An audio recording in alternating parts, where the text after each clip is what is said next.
Hello friends, स्वागत है आपका आपके अपने चैनल एचएससी स्टडी गाइड में।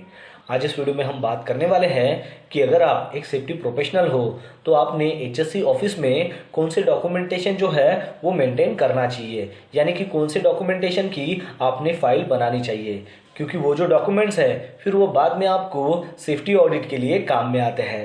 तो चलिए फिर वीडियो को स्टार्ट करते हैं।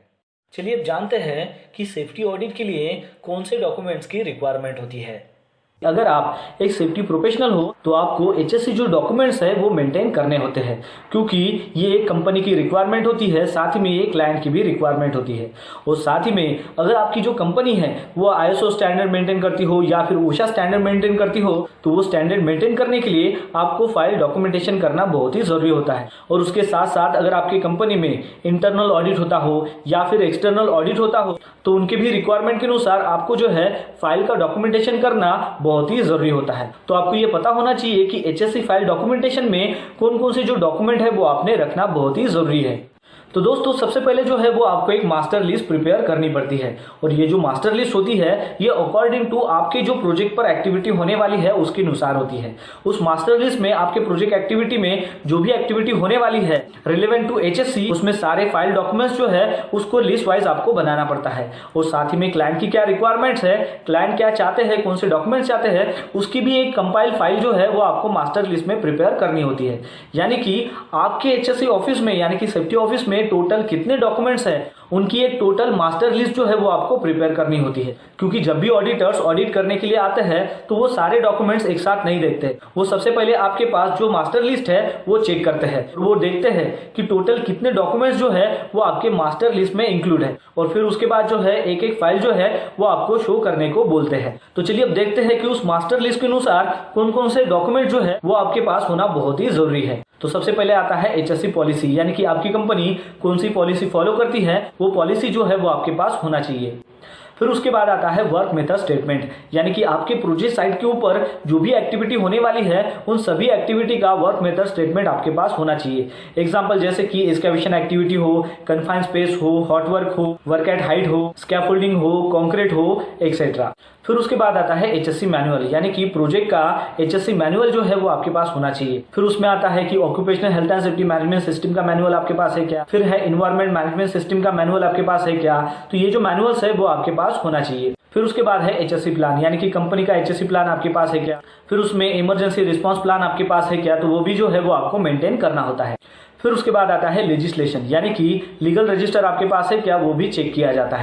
फिर उसके बाद आता है परमिशंस एंड अप्रूवल्स, यानी कि जो भी काम आप करने वाले हो तो उसका जो अप्रूवल्स है वो आपके पास होना चाहिए। एग्जांपल के तौर पर वो काम करने के लिए आपको अगर गवर्नमेंट से परमिशन लेना है तो वो जो परमिशन लेटर है यानी कि अप्रूवल लेटर है वो आपके पास होना बहुत ही जरूरी है। फिर उसके बाद आता है मॉक ड्रिल, यानी कि इमरजेंसी जो भी मॉक ड्रिल आप अपने साइट पर करते हो जिसकी फ्रीक्वेंसी 3 महीना हो या फिर 6 महीने के बाद आती है, तो वो जो इमरजेंसी मॉक ड्रिल आप कंडक्ट करते हो तो उसका जो रिकॉर्ड है वो आपके पास होना चाहिए। अब वो जो मॉक ड्रिल होती है वो आपको हर एक बार अलग अलग सब्जेक्ट के ऊपर करनी होती है, जैसे कि फायर के ऊपर आपको मॉक ड्रिल करना है, फिर उसके बाद है कि वर्क प्लेस में जो भी इंजुरी होती है उसके ऊपर आपको मॉक ड्रिल करना है, इमरजेंसी रेस्क्यू कैसे किया जाता है उसके ऊपर आपको मॉक ड्रिल करना है, आग अगर लगी है तो उस आग को कैसे बुझाया जा सकता है उसके ऊपर जो है आपको फायर ड्रिल करना होता है, एक्सेट्रा। फिर उसके बाद है कि आपके पास टूल बॉक्स मीटिंग रिकॉर्ड है क्या, फिर उसके बाद है कि एचएससी इंडक्शन रिकॉर्ड आपके पास अवेलेबल है क्या, यानी कि आज तक के कितने टोटल जो वर्कर्स है या फिर एम्प्लॉयज है जिनका आपने एचएससी इंडक्शन किया है वो सारा रिकॉर्ड आपके पास अवेलेबल है क्या, वो भी चेक किया जाता है। फिर उसके बाद है एचएससी ट्रेनिंग रिकॉर्ड आपके पास है क्या, फिर उसके बाद है कि आपके पास जो भी एक्टिविटी आपके साइट पर होने वाली है उसके रिलेवेंट हीरा आपके पास है क्या, यानी कि हजार्ड आइडेंटिफिकेशन रिस्क असेसमेंट आपके पास है क्या। और ये जो हीरा है इसके अलग अलग नाम होते हैं। किसी कंपनी में अगर आप जाओगे तो वहां पर उसको जेएसए बोलेंगे, यानी कि जॉब सेफ्टी एनालिसिस। किसी अगर कंपनी में अगर आप जाओगे तो वहां पर टीआरए बोलेंगे, यानी कि टास्क रिस्क असेसमेंट, लेकिन ये सभी एक ही होता है। तो वो रिकॉर्ड आपके पास है क्या, वो भी चेक किया जाता है। फिर उसके बाद है कि आपके पास पीटीडब्ल्यू रिकॉर्ड्स है क्या, यानी कि परमिट टू वर्क रिकॉर्ड है क्या, वो भी चेक किया जाता है। फिर उसके बाद है कि एचएससी डेली इंस्पेक्शन रिकॉर्ड आपके पास है क्या, वो भी चेक किया जाता है। फिर उसके बाद है कि आपके पास एचएससी स्टैटिस्टिक रिपोर्ट है क्या, यानी कि वीकली जो रिपोर्ट आप सबमिट करते हो या फिर मंथली रिपोर्ट जो है वो आप सबमिट करते हो तो वो जो सारा रिकॉर्ड है वो आपके पास होना चाहिए, तो वो भी चेक किया जाता है। फिर उसके बाद है कि एचएससी मंथली इंस्पेक्शन रिकॉर्ड आपके पास है क्या, वो भी चेक किया जाता है। उसमें जैसे कि लिफ्टिंग टूल्स एंड टैकल्स जो भी आप यूज करते हो साइट पर, तो उसका मंथली इंस्पेक्शन का रिकॉर्ड आपको रखना होता है। साथ में जो भी फायर एक्सटिंग्विशर है उसका भी रिकॉर्ड आपको रखना पड़ता है। पावर टूल्स जो भी आप इस्तेमाल करते हो उसका भी मंथली इंस्पेक्शन आपको करना होता है। जो भी सेफ्टी हार्नेस आपके पास है उसका भी मंथली इंस्पेक्शन करना होता है। तो ये जो रिकॉर्ड्स है वो भी आपके पास होना बहुत ही जरूरी है।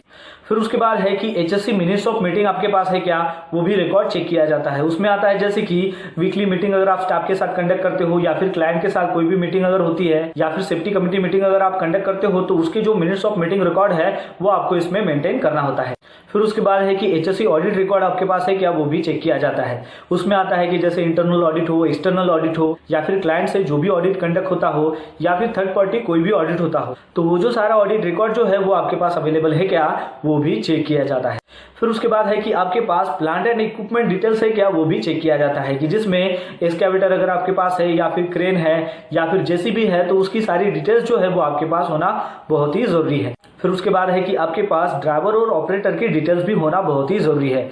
जैसे कि उनका लाइट मोटर अगर व्हीकल लाइसेंस है तो वो आपके पास होना चाहिए, उनके पास अगर हेवी मोटर व्हीकल लाइसेंस है वो भी आपके पास होना चाहिए, और अगर आपके पास क्रेन ऑपरेटर हो या फिर एक्सकैवेटर ऑपरेटर हो या फिर जेसीबी ऑपरेटर हो तो उनकी भी जो डिटेल्स है वो आपके पास होना बहुत ही जरूरी है। फिर उसके बाद है कि एचएससी ऑब्जर्वेशन रिकॉर्ड आपके पास होना चाहिए। जैसे कि क्लाइंट के जो भी एचएससी ऑब्जर्वेशंस हो या फिर कॉन्ट्रैक्टर के जो भी एचएससी ऑब्जर्वेशंस हो या फिर मैनेजमेंट के साथ जो भी वॉक थ्रू होता है तो उसके जो भी एचएससी ऑब्जर्वेशंस हो, तो ये जो एचएससी ऑब्जर्वेशन है ये भी आपके पास होना बहुत ही जरूरी है।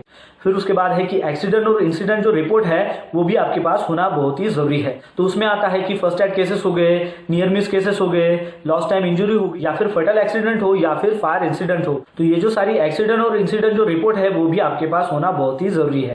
फिर उसके बाद है कि टीपीआई इंस्पेक्शन जो सर्टिफिकेट है वो भी आपके पास होना बहुत ही जरूरी है। यानी कि जो भी लिफ्टिंग टूल्स एंड टैकल्स आप साइट पर यूज करते हो उसका टीपीआई सर्टिफिकेट आपके पास है क्या, वो रिकॉर्ड जो है वो आपके पास होना बहुत ही जरूरी है। फिर उसके बाद है कि कैलिब्रेशन सर्टिफिकेट वो भी आपके पास होना बहुत ही जरूरी है, क्योंकि अगर आपके यहाँ पर अगर हाइड्रो टेस्टिंग होता है तो वहां पर लगने वाले जो भी प्रेशर गेज है तो उसका जो कैलिब्रेशन सर्टिफिकेट है वो आपके पास होना चाहिए। फिर उसके बाद है कि वेस्ट मैनेजमेंट रिकॉर्ड जो है वो भी आपके पास होना चाहिए। फिर उसके बाद है कि हेल्थ एंड हाइजीन जो रिकॉर्ड है वो भी आपके पास होना चाहिए। फिर उसके बाद है कि जो भी एचएससी प्रमोशनल एक्टिविटी आपके साइट पर होती रहती है उसका भी जो रिकॉर्ड है वो आपके पास होना चाहिए। फिर उसके बाद है कि एचएससी स्टाफ का जो सीवी अप्रूवल्स है जो क्लाइंट की तरफ से होता है वो भी रिकॉर्ड जो है वो आपके पास होना बहुत ही जरूरी है। फिर उसके बाद है कि कंप्लेंट रजिस्टर जो है वो भी आपके पास होना चाहिए। और फिर उसके बाद है कि वार्निंग लेटर का जो रिकॉर्ड है, यानी कि जो भी नॉन वायलेटर पर्संस है जो सेफ्टी फॉलो नहीं करते हैं तो उनको जो वार्निंग लेटर इशू किया गया है तो वो भी जो रिकॉर्ड है वो आपके पास होना बहुत ही जरूरी है। तो दोस्तों ये जो सारे डॉक्यूमेंट्स हमने यहाँ पर देखे हैं इसके अनुसार ही आपको एक मास्टर लिस्ट जो है वो प्रिपेयर करनी होती है। और ये जो सारे डॉक्यूमेंट्स जो मैंने आपको यहाँ पर बताया है ये सारे डॉक्यूमेंट्स जो है वो आपको अकॉर्डिंग टू प्रोजेक्ट कंडीशन जो है वो मेंटेन करना बहुत ही जरूरी होता है। तो दोस्तों आशा करता हूँ कि आपको इस वीडियो के माध्यम से पता चल गया होगा फाइल डॉक्यूमेंटेशन के बारे में जिसको हमें एचएससी ऑफिस में मेंटेन करना होता है, क्योंकि ये वही डॉक्यूमेंट्स होते हैं जो सेफ्टी ऑडिट के लिए रिक्वायर होते हैं। तो बस आज के लिए इतना ही, मिलता है नेक्स्ट वीडियो में एक नए टॉपिक के साथ में। तब तक के लिए टेक केयर, बाय बाय।